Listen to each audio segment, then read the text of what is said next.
हम गायत्री के YouTube channel पर आप सभी का स्वागत है।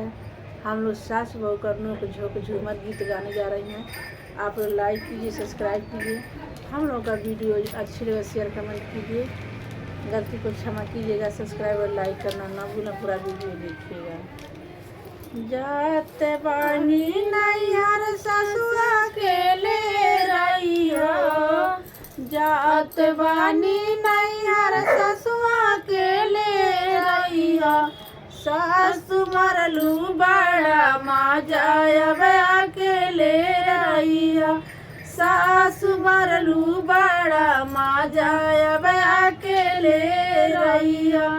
जात बानी नैहर ससुआ के ले रही हो, जात बानी नैहर ससुआ के ले रही हो। सासु मरलू बड़ा माँ जायब अकेले रही हो। सासु मरलू बड़ा माँ जायब अकेले रही हो। रोज रोज हमारा के देलू तू गारी, रोज रोज हमारा के देलू तू गारी। कुछ नाही दिहल तोरा बाप महतारी, कुछ नाही दिहल तोरा बाप महतारी। रोज रोज मारे हमके ताना सासू जी, रोज रोज मारे हमके ताना सासू जी। सासु मरलू बड़ा माँ जायब अकेले रही हो। सासु मरलू बड़ा माँ जायब अकेले रही हो।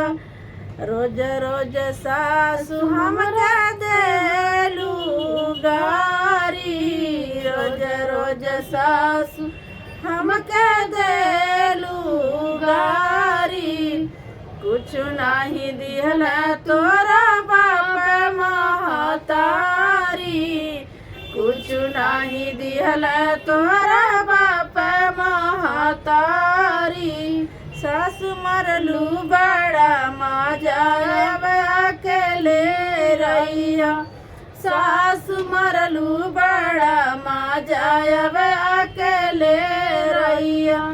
जात बानी नैहर ससुआ के ले रही हो, जात बानी नैहर ससुआ के ले रही हो।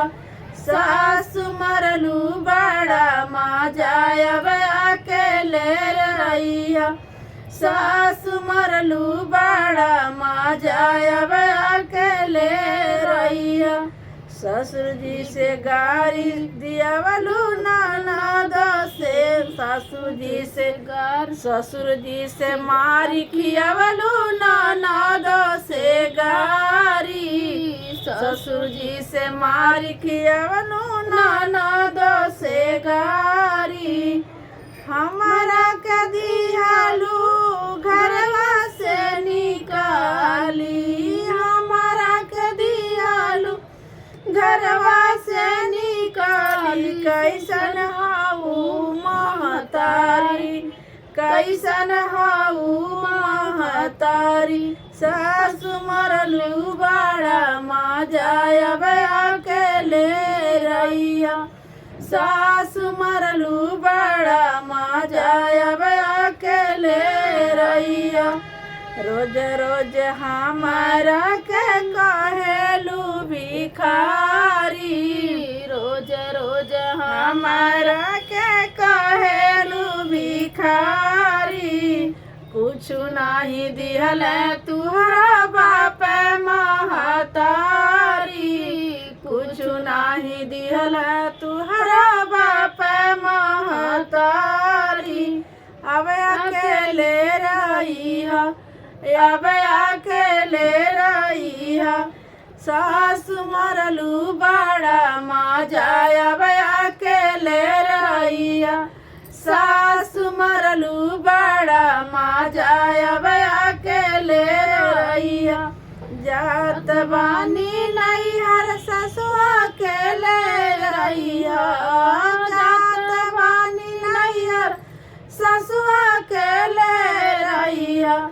सास मरलू बड़ा माजा अब अकेले रहिया सास मरलू बड़ा माजा